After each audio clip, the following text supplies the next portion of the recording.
Sir, அதிமுகவை உடைப்பதற்கு பாஜக திட்டமா என்று தொடர்ந்து செய்திகள் வந்து கொண்டே இருக்கின்றன. நீங்க என்ன சார் நினைக்கிறீங்க? Good evening to Sathyam TV. உடைப்பது இல்லை, தினமும் இதுபோல் சிதைக்கின்ற வேலைகளில் ஈடுபட்டிருக்கிறார். தினமும் சிதைந்து போய் கொண்டிருக்கிறார். உடைப்பது என்பது வேறு. கண்ணன், இப்ப நான் உங்களை தான் நான் கேள்வி எல்லாம் கேட்க போறேன். என்னன்னு கேட்டீங்கன்னா, ரொம்ப ஈஸியான ஒரு கேள்வி. என்னன்னா, செங்கோட்டையன் டெல்லி போனார்னு உங்களால ப்ரூவ் பண்ண முடியுமா? என்ன அவர் கேள்வி சொல்லுங்க. செங்கோட்டையன் டெல்லியே போல. நான் உங்களுக்கு ஒரு புது குண்டை தூக்கி எறிகிறேன். இப்போ மதுரையில இருந்து ஒரு டெல்லி சென்றதா சார்? நிர்மலா சீதாராமனை சந்திக்கலையா சார்? அது கற்பனை. எந்த நிர்மலா சீதாராமனையும் சந்திக்கல, எந்த ஹோம் மினிஸ்டரையும் சந்திக்கல. சரி, இப்பதான் உங்களுக்கு ஷாக் ஆக போகுது. சொல்லுங்க சார். கொஞ்ச நேரத்துல நான் பிரஸையும் மீட் பண்ண போறேன். என்னன்னு கேட்டீங்கன்னா, எங்க ஏர்போர்ட் உள்ள இப்ப அரசியல்வாதின்னு உள்ள போனாவே அங்க இருக்க ஸ்டாஃப்ஸ்ல இருந்து அங்க இருக்க எல்லாரும் பாக்குறாங்க, பொதுமக்கள் பாக்குறாங்க. சரி, ஒரு போட்டோ எடுத்துக்கிறோங்கிறாங்க. எந்த எந்த பிளைட் நீங்க நம்பர் சொன்னீங்கன்னா நான் லிஸ்ட் கொடுத்துருவேன், பேசஞ்சர் லிஸ்ட். சரி, இந்த நாட்டை next to the prime minister of nation, next to the prime minister of nation இல்லையா? ஆமா. அவர் அமித்ஷா வந்து ஒளிஞ்சி ரகசியமா ஒருத்தரை பார்க்கணுன்ற அவசியம் என்ன இருக்கு? ஆமா. நீங்க நல்லா யோசனை பண்ணுங்க. நான் விளையாட்டுத்தனமா பேசிட்டீங்க. பாரதிய ஜனதா கட்சி பல மாநிலத்துல எப்படி உடைக்கணும், எப்படி அப்படிங்கிறதுல கை சேர்ந்தவர்கள் உலகத்திலே இருக்க முடியாது எந்த கட்சியும். அதுல பிஜேபி தான் பெட்டர். அதுல நம்பர் 1 இஸ் அமித்ஷா ஜி. கரெக்டா நாட்? அவருக்கு தெரியும் கர்நாடகாவில் 22 பேர் ரிசைன் பண்ண சொன்னாரு. அப்புறமா திரும்பி பிஜேபி ஆட்சிக்கு வந்தது. அப்புறம் தான் காங்கிரஸ் வருது. மகாராஷ்டிராவில் முதல்ல அவங்க எல்லா சப்போர்ட்டையும் வாங்கினாங்க. அதுக்கு பின்னாடி மகாராஷ்டிரா சிங், அதுக்கு பின்னாடி பாத்தீங்கன்னா அந்த இடத்துல வந்து பிஜேபி உட்காந்துருச்சு. அவங்களுக்கு எப்படி அரசியல் பண்ணணும்னு தெரியும். சரி, ஆக ஒரு ஹோம் மினிஸ்டர் காலையில இருந்து ராத்திரி வரைக்கும் என்ன ஷெட்யூல்டுன்னு சொல்லி 9 மணிக்கு டிஃபன் பண்ணி முடிச்சதுல இருந்து ராத்திரி பெட்டுக்கு போற வரைக்கும் இருக்கும் சார்.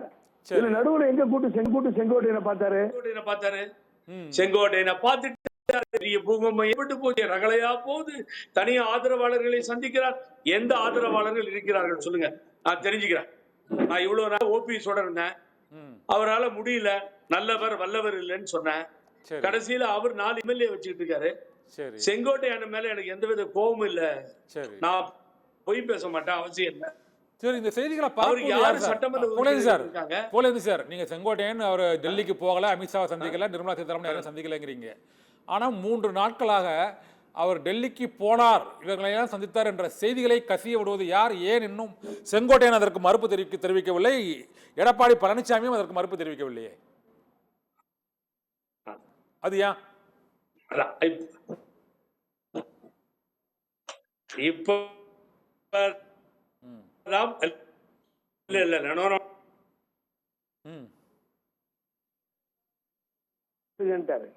செங்கோட்டையன் வாயை திறக்கவில்லை. 2 நாளா போயிட்டு இருக்கு சார். இது நீங்க சொல்ற மாதிரி ராங்லி ரிப்போர்ட்டிங் கேளுங்க.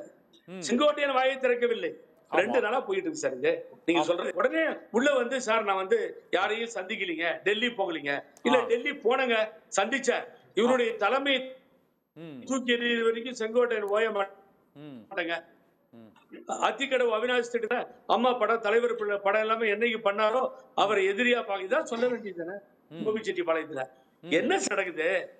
3 நாளா ஒருத்தர் யாரோ பொருளையை கிளப்பி விட்டு பாருங்க, இங்க பாருங்க, உங்களுக்கு கேமரால தெரியும் நினைக்கிறேன். நிர்மலா சீதாராமனோட பைனான்ஸ் மினிஸ்டரோட போட்டோ இது. சரி, இந்த போட்டோ என் கையில இருக்கு, அப்படியே உங்க இதுல பாத்துக்கோங்க. சரி, மேடம் பினான்ஸ் மினிஸ்டர் வந்து கருப்பு ஹேரோட இருக்காங்க. இப்பெல்லாம் டை அடிக்கிறது இல்ல அவங்க, ஒரு வருஷமா. சரி, அப்ப இது மாதிரி போட்டோ உள்ள விடுறது. செங்கோட்டையனோட எம்எல்ஏ இருந்தா இதை கன்சிடர் பண்ணுவார் அமித்ஷா, எனக்கு தெரியும். சரி, செங்கோட்டையன் மாவட்ட செயலர் இருந்தா கன்சிடர் பண்ணுவார். ஈரோடு மாவட்டமே காலி சார். சரி, இன்னைக்கு தோப்பு வெங்கடாச்சலம் அங்க டிஎம்கேக்கு போய் மாவட்ட செயலர் இருக்காரு. பிஜி நாராயணன் எக்ஸ்எம்பி வெளியே போயிட்டாரு. சின்னசாமி குடிநீர் வடிகால வாரிய தலைவரா இருந்தவர், அவர் எம்பியா இருந்தார், எம்எல்ஏ இருந்தார், அவரும் போயிட்டாரு. முன்னாள் சட்டமன்ற உறுப்பினர் லேடி போயிட்டாங்க, சிந்து ரவிச்சந்திரன் போயிட்டார். ராசிபுரத்துல PR சுந்தரம் போனார், இப்பதான் இறந்துட்டாரு. சரி. ஈரோடே போயிடுச்சு சார். ஈரோட்ல யார் இருக்கா? தென்னரசு இருக்காரு, அவருக்கு வேண்டிய ராமலிங்கம் என்னுடைய நண்பர் இருக்காரு, முன்னாள் அமைச்சர். இதெல்லாம் விட்டா நீங்க விரலே விட முடியாது.